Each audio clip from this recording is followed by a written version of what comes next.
What you see right behind me is St. Paul and Pacific One. St. Paul and Pacific One was built by Haskell and Barker in Michigan City, Indiana in 1882 and is a combined passenger and baggage car.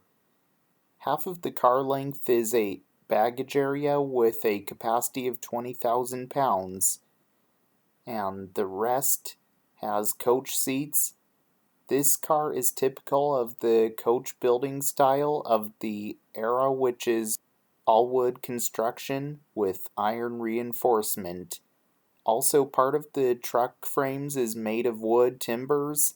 Heat in the car was provided by two coal stoves, and candles were used for lighting.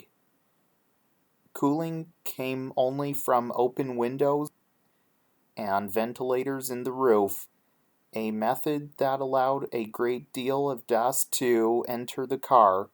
The dirt, smoke, moisture, and cinders were the bane of travelers during hot weather. The seats are simple metal frames and the cushions are horsehair padding covered in leather. The compartment under the car carried tools. This car was equipped with handbrakes shaped like steering wheels at each end. When the St. Paul and Pacific became the Great Northern Railway, they selected the mountain goat as their symbol. As time passed, the Great Northern became Burlington Northern and they didn't use the goat anymore.